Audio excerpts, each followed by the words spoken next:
People often mistake people-pleasing for kindness, for generosity, for selflessness. But at its core, it's none of those things. It's not about being a good person. It's about staying safe. It's about protecting yourself from rejection, from shame, from the threat of being too much or not enough. Because there was a moment, maybe many, where being fully yourself didn't go well. Maybe you spoke too loudly and someone told you to quiet down. Maybe you had big feelings and were told you were dramatic. Maybe you disagreed and the room went cold. So you learned, you adapted, you shaped yourself into something easier to accept. That's the thing no one talks about. People-pleasing isn't just behavior. It's a nervous system response. It's what happens when your body says, "I'll be whoever you need me to be, just don't make me feel unsafe again." You become fluent in reading rooms, sensing moods, anticipating needs before they're spoken. You don't call it manipulation, you call it love. But what's love if it only survives when you disappear? What's connection if it only works when you perform? You start to realize, maybe not at first, maybe not until years later, that you weren't loved for who you were. You were loved for who you became to make other people comfortable. And when that's your baseline, authenticity starts to feel like danger. Saying no feels aggressive. Being honest feels selfish. Disappointing others feels like failing at life. You say yes when you're exhausted. You smile when you're angry. You give when you have nothing left. Not out of abundance, but fear. And the cost of that fear? It's your identity. Slowly, piece by piece, you forget what you actually want, what you like, what you believe. You become a reflection of other people's preferences. You don't make waves. You don't set boundaries. You survive by vanishing into likability. It gets praised too. People thank you for being easy, for being low maintenance, for always showing up. But inside, you're tired. You're empty. You feel unknown, even to yourself. Because all that effort to be accepted came at the cost of ever being seen. People-pleasing starts in moments that felt too unsafe to just exist. But if it continues unchecked, it becomes a lifelong performance. And the longer you stay in that role, the more you believe you are never lovable without it. But here's the truth. People-pleasing isn't who you are. It's what you learned. And what was learned can be unlearned. That's what this video is about. Not just the psychology of people-pleasing, but the way back home to yourself. People-pleasing doesn't begin in adulthood. It starts in rooms you couldn't leave. In homes where keeping the peace meant keeping yourself small. Maybe your emotions were too loud for your parents. Maybe your honesty embarrassed someone. Maybe your confidence made others insecure. So you adjusted. You quieted yourself. You made yourself easier to love. At first, it didn't feel like a loss. It felt like survival. Approval became a drug. And every smile, every good job, every nod of validation fed the story that you were okay, but only if you performed. Only if you complied. Only if you never made others uncomfortable. So you studied the rules. You became an expert in tone, in timing, in the unspoken. You knew when to speak and when to shrink, when to agree even though your chest tightened, when to laugh to smooth over someone else's outburst. You didn't call it people-pleasing. You called it being good. But being good came at a cost. The more you adapted, the less you trusted your instincts. The more you were praised for being agreeable, the more you feared what would happen if you ever disagreed. And over time, even your own desires started to feel suspicious, risky, selfish. This is how people-pleasing becomes identity. You forget where the performance ends and the real you begins. You nod when you want to shake your head. You apologize for things you didn't do. You explain yourself to people who never once tried to understand you. And when someone finally asks, "What do you want?" you freeze, because you don't know. You've spent so long filtering your feelings through the lens of other people's expectations that your own voice became a whisper you stopped listening to. What's worse When you do try to assert yourself, you feel guilt. Physical, emotional guilt. Your body tightens, your breath shortens, your mind races. Not because you did something wrong, but because your nervous system still associates authenticity with danger. The first time you set a boundary, you might feel like you're being cruel. The first time you say no, you might feel like you're rejecting love. But you're not. You're rejecting a role that was never meant to define you, and that role was likely taught by people who benefited from your compliance. People who mistook your silence for maturity, your people-pleasing for loyalty, your exhaustion for commitment. But love that requires you to abandon yourself is not love.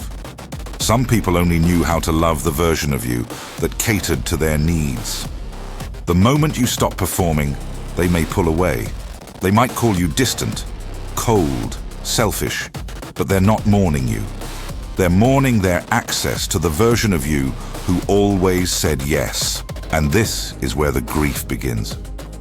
You start to grieve not just the relationships that fall away, but the years you spent betraying yourself to hold them together. The parts of your life where you weren't really living, just managing everyone else's comfort. But in that grief is clarity.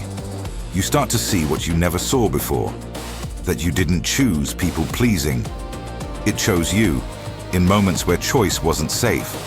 And now that you're safe enough to choose again, you can choose differently. The healing doesn't begin with big declarations. It begins with small truths. A pause before you say yes. A moment of reflection before you jump in to rescue. A breath, a check-in, a whisper. Is this really what I want? Because the real you, the one underneath the masks, the one you buried for acceptance, has been waiting. Not to be perfect, not to be approved, just to be allowed. And you're the only one who can finally say, it's safe now. You don't have to perform anymore. Nice sounds harmless.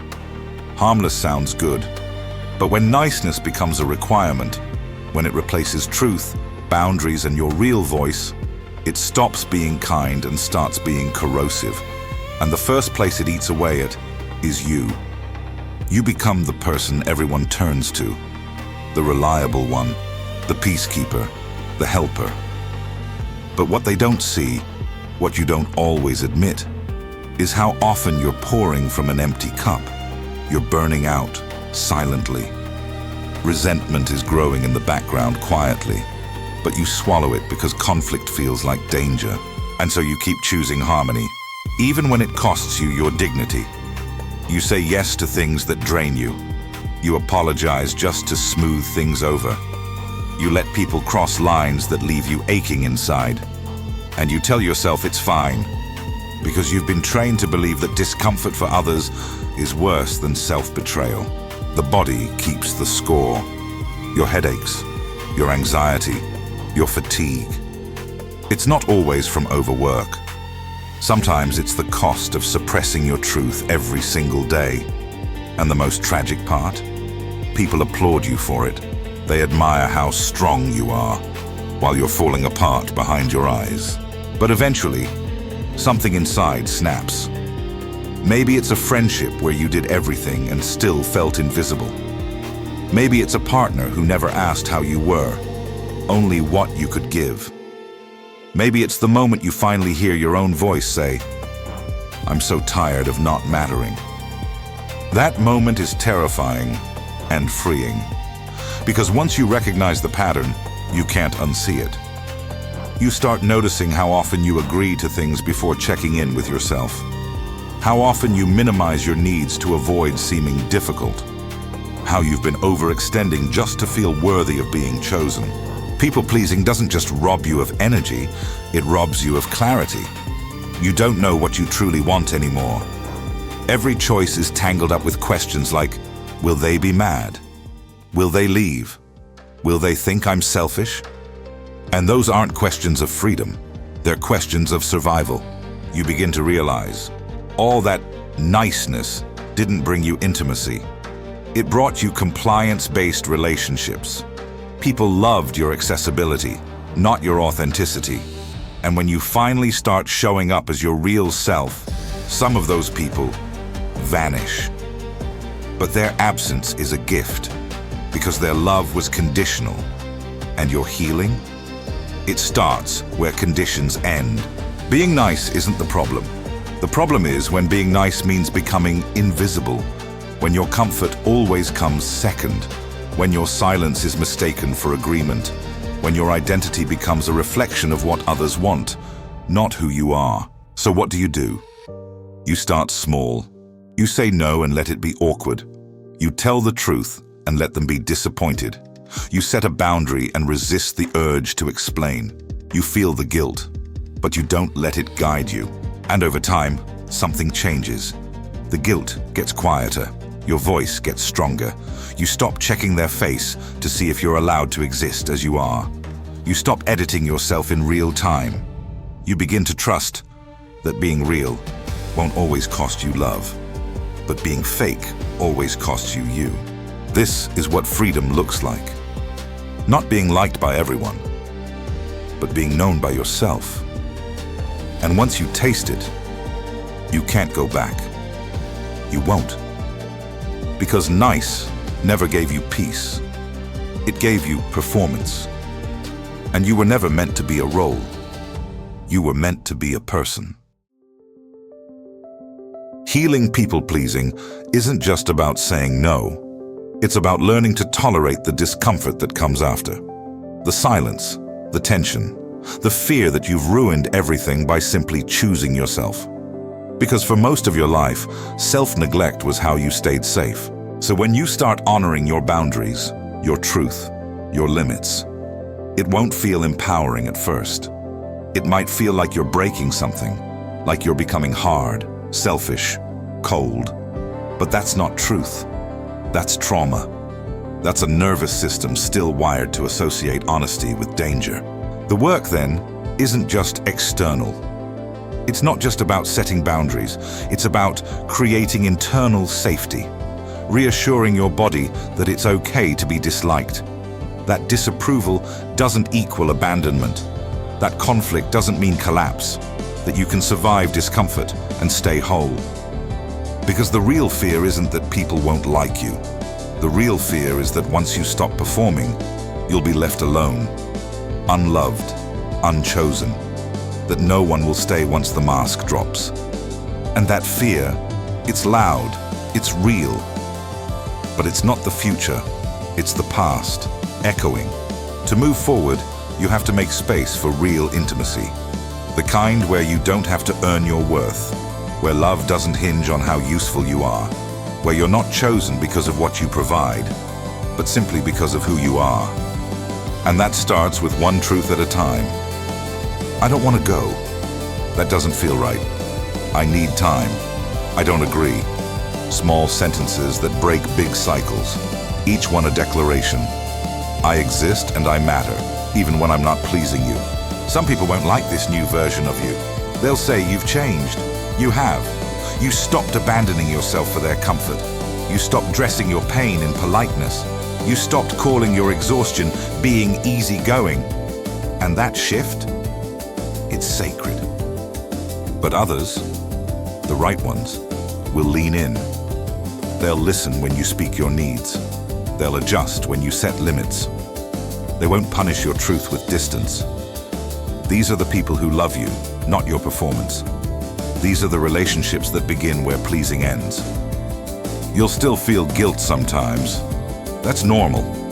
But guilt isn't always a sign you're doing something wrong. Sometimes it's a sign you're doing something new. And new, when you've lived your life on autopilot, can feel like rebellion. So rebel, gently, lovingly, boldly. Every time you choose your truth over approval, you teach your nervous system a new story. I am safe, even when I disappoint someone. I am loved, even when I'm real. I don't have to shrink to belong. And with practice, this becomes easier. You stop over-explaining. You stop rehearsing conversations. You stop apologizing for existing. You begin to breathe more fully, to speak more clearly, to live more honestly. People-pleasing was a survival strategy, and it worked. But you're not just surviving anymore. You're growing, you're becoming. And that version of you, the one who tells the truth, who rests when tired, who loves without losing themselves, they're not selfish. They're free. You were never too much. You were just around people who asked you to be less. Now you're asking something different. Can I be loved without pretending? And for the first time, you're ready to find out.